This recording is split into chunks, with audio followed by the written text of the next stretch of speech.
No one knew why the errors were happening. No one could figure it out. It was just, there was no two errors the same. And on this level of technology, when you're trying to diagnose, I mean, how do you diagnose light errors? There's maybe a handful of people in the world who could do it. And they had their hands full. Eventually, after the industrial sector just went, look, you know, they're great chips and everything, but they're flawed. You know, they keep giving us these errors. To try to recap their losses before the company actually went out of business, they began selling these chips in clusters and everything else to the private sector. Of course, the private sector was mad to get their hands on these things, and they were going for rock-bottom prices. They were just blowing them out the door. But when it got out of the private sector, that's when, I mean, they were only sold for a little while. But what happened is when the private sector got a hold of it, there was a few physicists who got a hold of these things and started messing around with them, because the private sector really wanted to figure out the problems that they were having. The problem it was having was that, you see, when you do computations at the speed of light, and when you provide it the ability to do all computations at once, there was no small amount of physicists who, after, you know, an amazing amount of math and a stupid amount of explanation, summed it up by saying that these chips, after a certain period of time, were becoming self-aware. That is to say that the chips themselves, the computers, were developing a consciousness, like they were becoming alive. Now, of course, they were scoffed at. Everyone's like, you know, that's science fiction. Computers aren't alive. Everyone knows that. They're machines. They've been made. You know? And of course, in all the science fiction, machines went evil. But evil is a human concept.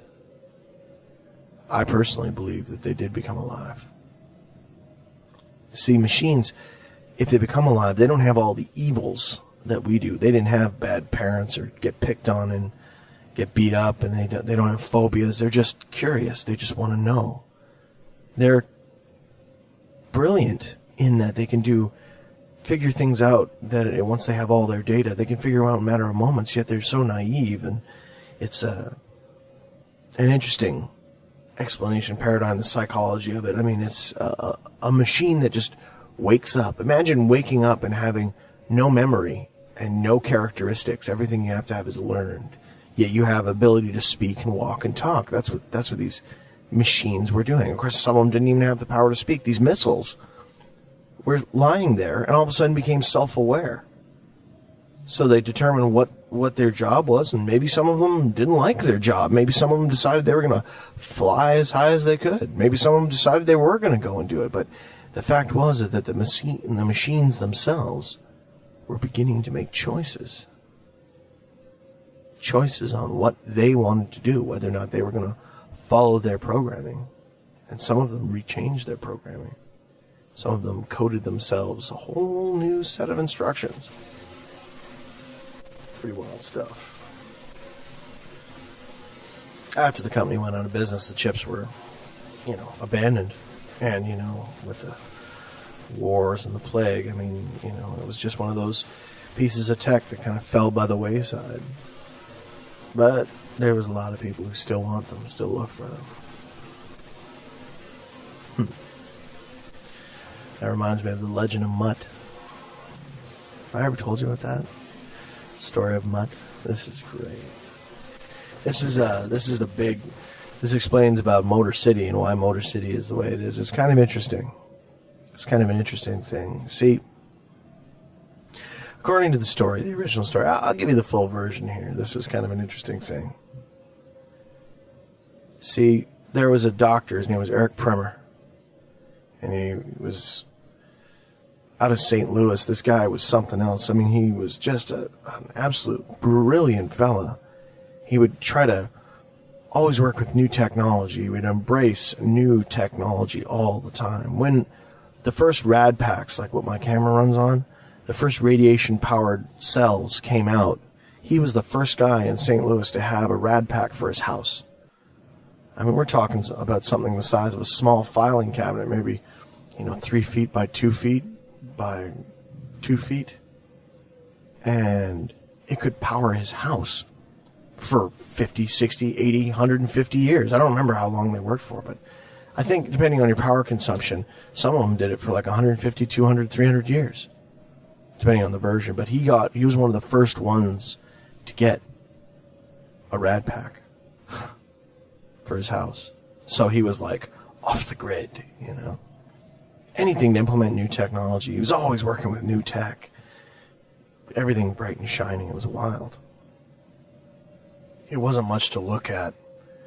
Tall fella, graying hair, wild eyes, always a forehead and a perpetual frown. Scowling, sinister all the time. Like so many hyper-intelligent people who work with technology, it just kind of took things a little bit too seriously, I guess. That was probably the best thing to sum him up. See, he had a daughter. The problem with Dr. Primer was that he was always involved with the new tech. Everything was new technology, new. Everything had to be shiny and new.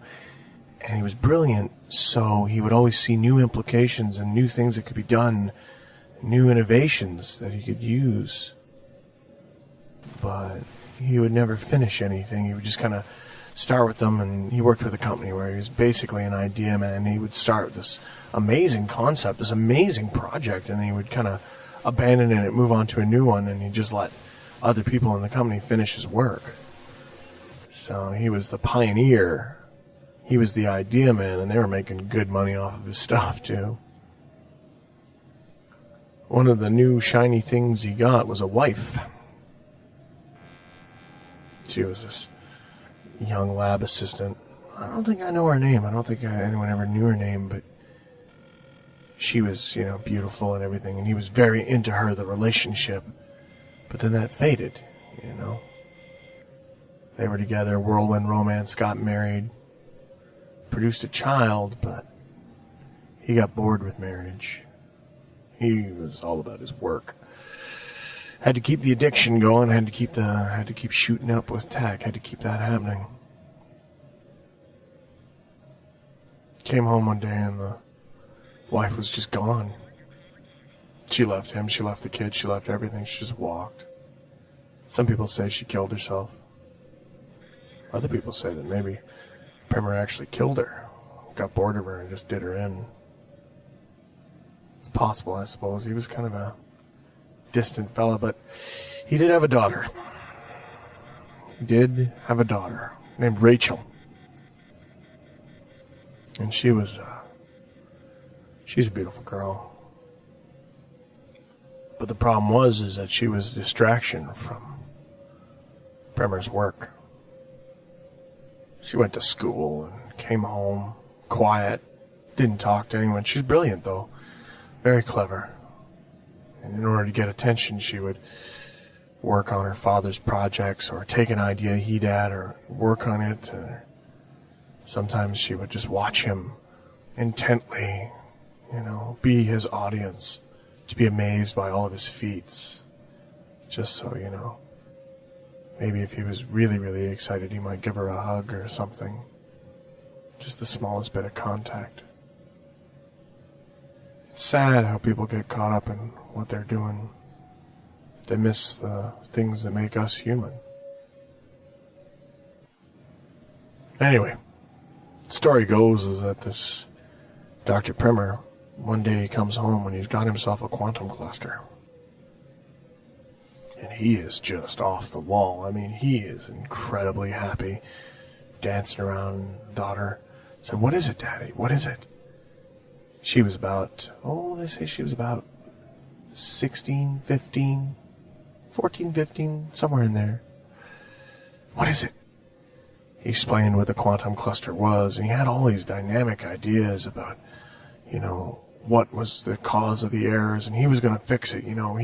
He had theories he wanted to try, and yada, yada, yada, and it was because the computer was generating its own errors because it didn't have enough sensory input. That was his big theory. So he started to build a robot.